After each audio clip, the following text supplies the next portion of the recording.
Lady Pancake and Sir French Toast by Josh Funk, illustrated by Brendan Kearney.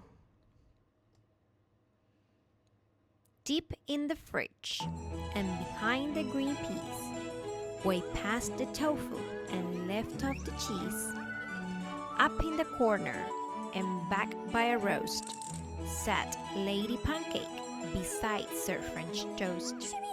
The leftover friends were as close as could be, until they heard news from their neighbor, Miss Brie. The syrup is almost completely all gone.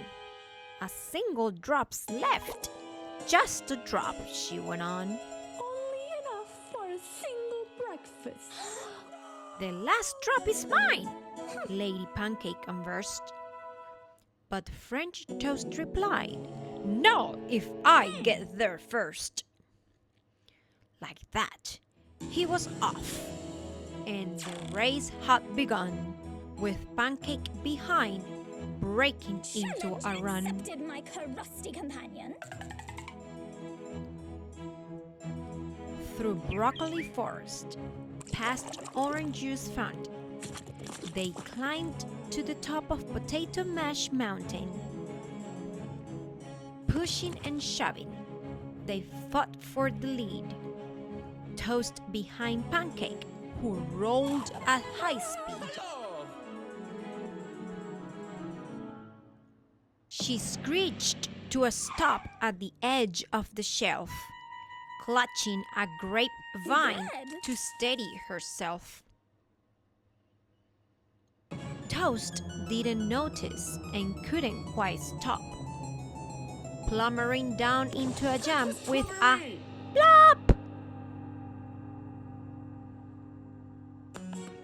He scraped himself off and yelled up, "You're a minute!"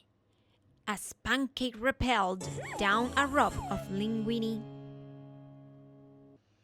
She bragged, "I'm the best of all breakfast food treats," then hurdled a lime and skipped over 2 beans. We love you, Lady Pancake! "I am," thought Toast, but his chances looked bleak. So Toast took a shortcut down Sauerkraut Peak, skiing past spinach and artichoke dip. Toast vaulted high in the air with a flip. Nearing the edge, he tried one final jump, but stumbled and fell way below with a thump.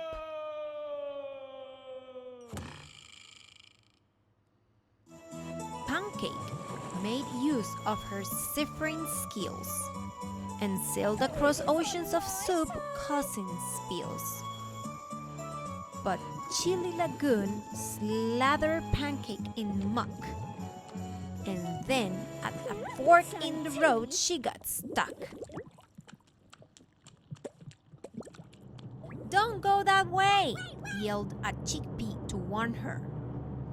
But Pancake sped on and got trapped in a corner. Caught behind dressings, one Russian, one ranch, she squeezed out and started a bean avalanche.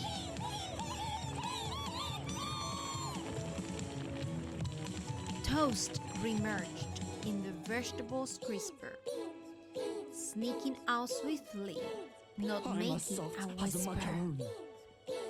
Beans were now falling from such a great height. Some kidney, some lime, some pinto, some white. Searching for safety from raining legumes, Toast turned to hide but was blasted by fumes of Brussels sprouts left from an old party platter. So quickly he climbed up a celery ladder. Beside him, a lettuce leaf parachute landed. Pancake flipped out. Your toast! "It's mine!" she demanded. battered and soggy, exhausted and crumbly. Too tired to push, Ooh la la. they were limping and stumbling. There stood the bottle of syrup at last. But wait, What? Where is my syrup? Your syrup? it was empty. They stood quite aghast, licking his lips with a smear that was awful. Out of the shadows crept Baron von Waffle. Hello, my breakfast friends. I got here first while you boasted and bickered. Mine was that syrup delicious, he snickered. But your defeat is even sweeter. With one evil laugh, Waffle slipped out of sight. The syrup was gone. No more reason to fight. And now I'm off to my brunch date. Trudging back home beneath the layers of grime, We rise better together. And sharing the spoils is far better than seeing that waffle win. Toast said, "Perhaps we should not fight next time." "Agreed," replied Pancake. "As friends, we should share. Hey, look, we can split up that butter right there." We can spread it between us. You sure can. I'm the butter, and I say go for it. Hi friends, if you like this video, please like it down below and don't forget to subscribe.